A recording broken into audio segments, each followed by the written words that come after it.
Harun Yahya has created a whole industry around claims of scientific miracles in the Quran, producing glossy and expensive books, videos, and websites. The Quranic miracle of the honeybee is one of his popular claims. It's based on verse 68 and 69 of Surah An-Nahl.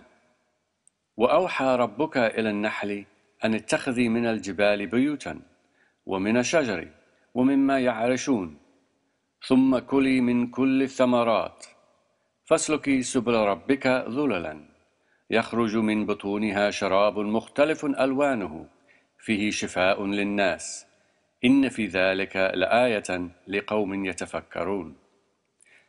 And your Lord inspired the bees to take their dwellings in the mountains, trees, and that which people build. Then to eat from all fruits, and follow the ways of your Lord, made smooth. There comes forth from their bellies a drink of different colors, in which is healing for mankind. Indeed, in that is a sign for people who reflect. Harun Yahya claims that by looking at whether a verb is masculine or feminine, it is possible to determine whether the subject is a male or a female. And because the verbs used in this verse are feminine, then that means the Quran is telling us that honeybees are females, and no one at the time could have known this. This proves that the Quran is the word of Allah. As with many of these miracle claims, there is a big question mark over the assertion that no one could have known this at the time, even if the verses do refer to female bees. However, I will concentrate in this video on whether there is any proof that these verses actually do refer to female bees.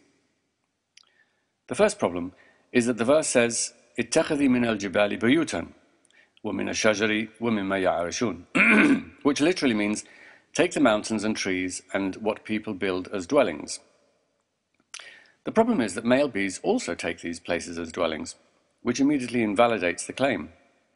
So to make this miracle work, they must interpret take these places as dwellings as meaning only build your nests, since females do the building. Now, I'm not saying the words can't also imply building, but there is absolutely no justification to exclude the meaning of living in them as well, as the following examples from tafsirs show.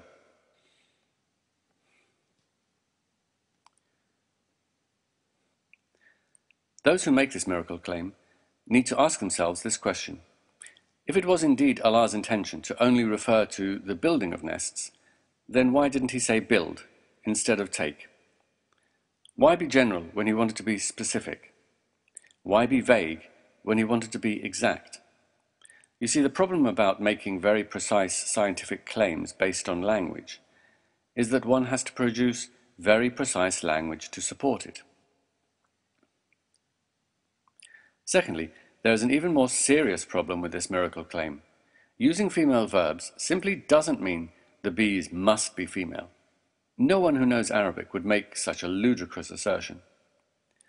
There are two grammatical genders in Arabic, masculine and feminine. However, grammatical gender doesn't always coincide with the real-life gender of the subject. This is especially true in the case of plurals, which refer to animals, insects, plants, and inanimate objects. These are normally grammatically feminine, regardless of what they refer to in real life. Nahl means bees in general, male and female. No one disputes that. The only way it could remotely be argued that this verse is speaking to female bees only would be if the word nahl is exclusively masculine, and so the use of feminine verbs would be unusual. So is nahl exclusively masculine? No. Nahl is a type of plural called ism al-jins al-jam'i, which means a collective or mass noun of species. It denotes the whole species, genus or group, male and female.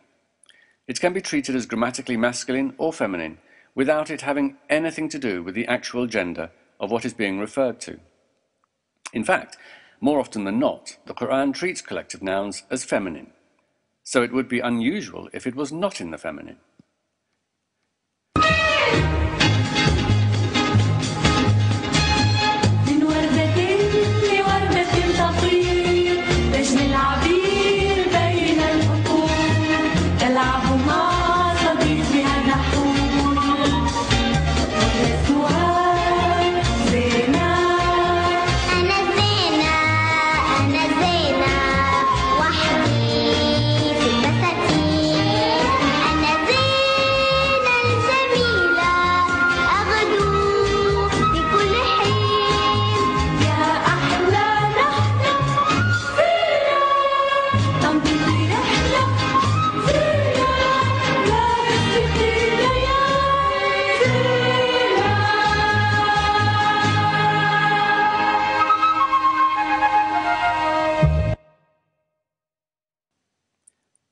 no other examples of nahl in the Quran, but there are plenty of examples of other collective nouns in the feminine.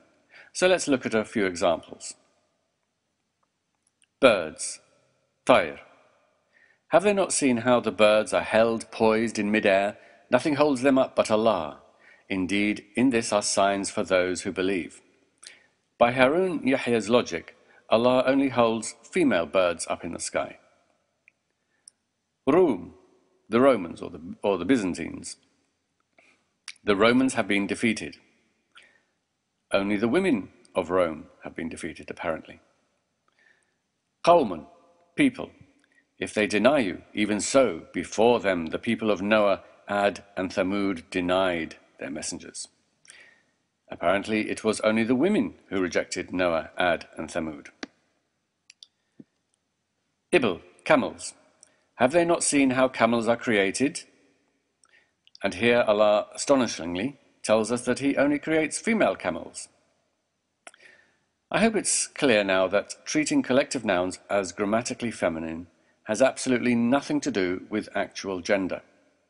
Plus, given the fact that the Quran more often than not treats collective nouns as feminine, and given that in Muhammad's own dialect an-nahl was feminine, the only thing that would be unusual would be if the feminine verbs were not used. This passage about the bees, with its preceding verses, follows the very familiar style of the Quran, which is to cite phenomena familiar to its audience, as a means to encourage them to reflect on the majesty of Allah. They speak to a people living in a harsh desert environment. The verses talk about rain, dates, cattle, drinks, milk, and honey, all important to life in Arabia.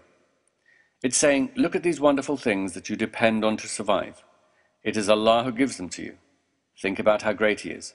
Be grateful to Him and worship Him. Nothing more than that. No hidden scientific miracle, no coded message to some future eagle-eyed Muslim with a primary school science book in one hand and the Quran in the other. Harun Yahya has whole teams of researchers scanning every word and verse of the Quran, searching for anything that could remotely coincide with modern science. It is, however, a dishonest process rather than an objective scientific process that would allow contradictory evidence to falsify a theory. Their starting point is unshakable faith, and so they are only actively looking for evidence to support this. And if one looks hard enough, one can make any ancient text say something amazing, especially if it is full of ambiguity, vagueness, and archaic language. But for every supposed scientific nugget they mine from the Quran, there are many problematic and contradictory verses which they ignore or contrive excuses for. An example comes from this very group of verses that this miracle has been plucked from. The verse about cattle giving us milk to drink uses the masculine pronoun.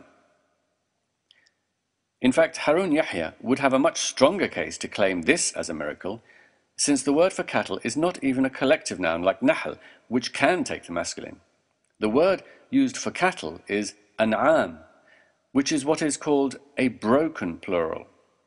Broken plurals that do not refer to rational beings should take a feminine pronoun.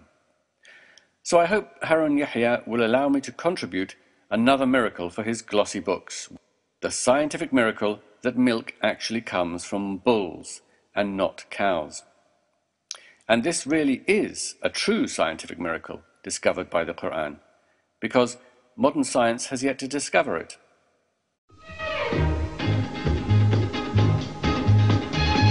من وردة لوردة تطير تجني العبير بين الحقول تلعب مع صديقها نحور